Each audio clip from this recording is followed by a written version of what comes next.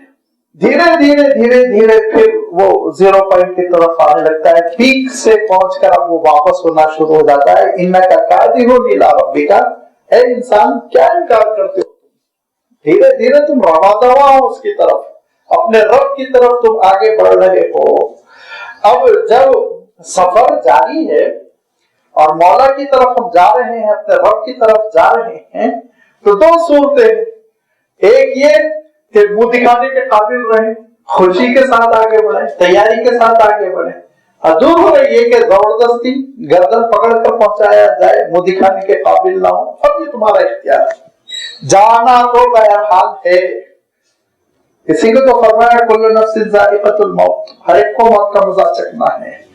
انک کادح الی ربک کدحا, کہ تم دھیرے روا دوا ہو اپنے رب کی طرف.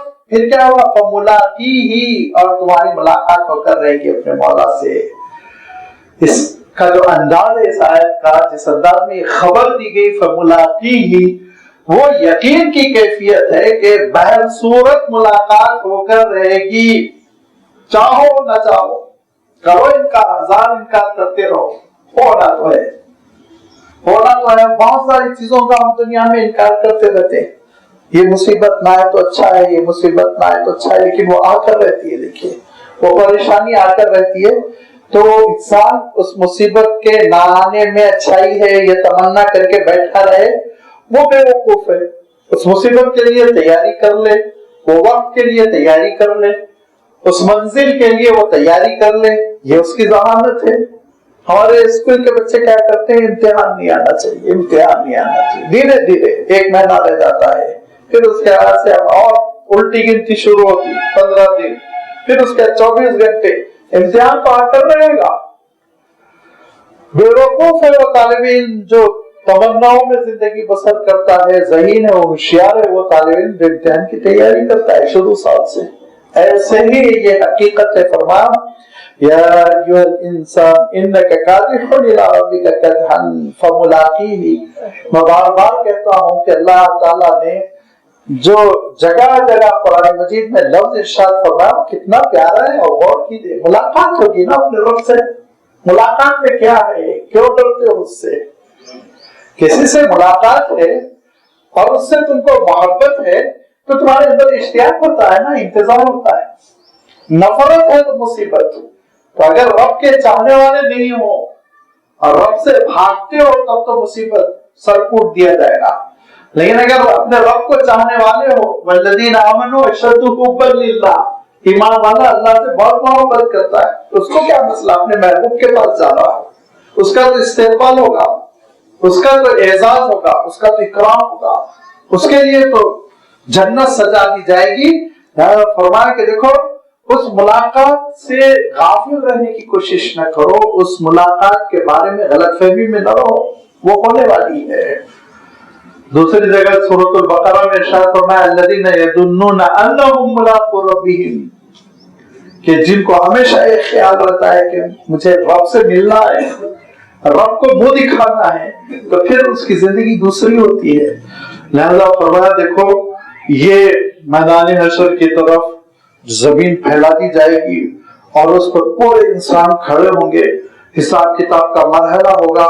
ان مرحلوں میں کیا ہوگا؟ فَأَمَّا مَنْ أُوتِيَ كِتَابَهُ بِيَمِينِهِ، رہے وہ لوگ جن کا نام اعمال سیدھے ہاتھ کی جانب سے دیا جائے گا، سامنے سے آئے گا اڑتا ہوا. وہ پرندے کی شکل میں ہوگا، وہ پیپر کی شکل میں ہوگا، وہ ڈی وی ڈی کی شکل میں ہوگا، وہ چپ کی شکل میں ہوگا. دنیا میں ہم نہیں کہہ سکتے، یہ عالم بالا کی چیزیں ہیں. الذین یؤمنون بالغیب، پہلا امتحان ہمارا ہے کہ ہم غیب پر ایمان رکھتے ہیں کہ نہیں ہے. لہذا یہ غیب کی چیزیں ہیں، اس کو ہم دنیا کے الفاظ میں بس تعبیر کر سکتے ہیں، حقیقت نہیں بتا سکتے ہیں. فرمایا جس کا کتاب، جس کا نام اعمال وہ سیدھے ہاتھ کی جانب سے آئے گا اور اس تک پہنچ جائے گا تو پھر وہ وہی مطمئن ہو جائے گا، سیٹسفائی ہو جائے گا کہ میں کامیابی کی طرف چل رہا ہوں. کیوں؟ فَسَوْفَ يُحَاسَبُ حِسَابًا يَسِيرًا، بڑا ہلکا پھلکا اس کا حساب ہوگا اور اللہ تعالیٰ کے دربار میں ایک پریزنٹیشن، ایک جائزہ لے کر اس کو آگے کی طرف بڑھا دیا جائے گا. وَيَنْقَلِبُ إِلَىٰ أَهْلِهِ مَسْرُورًا، اور وہ لوٹ پڑے گا اپنے اہل خانہ کے پاس مسرت کے ساتھ، خوشی کے ساتھ، اطمینان کے ساتھ. وَأَمَّا مَنْ أُوتِيَ كِتَابَهُ وَرَاءَ ظَهْرِهِ، رہے وہ لوگ جن کا نام اعمال پیچھے سے آئے گا، سامنے سے نہیں آئے گا. وَرَاءَ ظَهْرِهِ، اس کی پیٹھ کی جانب سے آئے گا، بائیں جانب آ کر لگ جائے گا. فَسَوْفَ يَدْعُو ثُبُورًا، وہ معاملہ مچائے گا.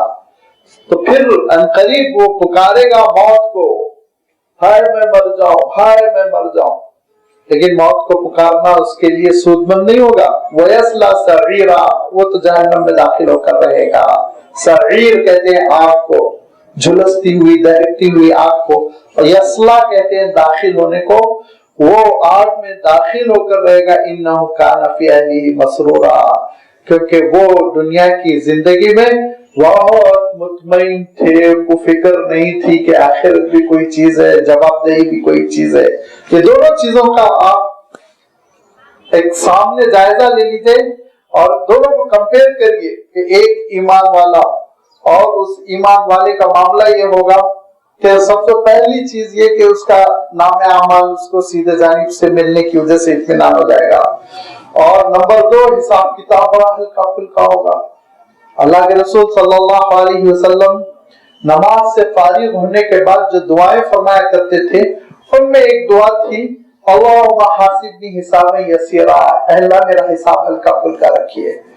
تو حضرت عائشہ رضی اللہ تعالیٰ عنہ نے پوچھا اے اللہ کے رسول یہ ہلکا پھلکا حساب، حساب یسیر، ہلکا حساب کس کو کہتے ہیں؟ اللہ کے رسول صلی اللہ علیہ وسلم نے ارشاد فرمایا دیکھو قیامت کے دن 2 طرح کا حساب ہوگا. اما من نوقش فقد ہلک، جس کا ایک ایک چیز کا حساب لیا جائے گا زندگی بھر کا، وہ تو مر گیا، فقد ہلک، ہلاک ہو گیا، تباہ ہو گیا.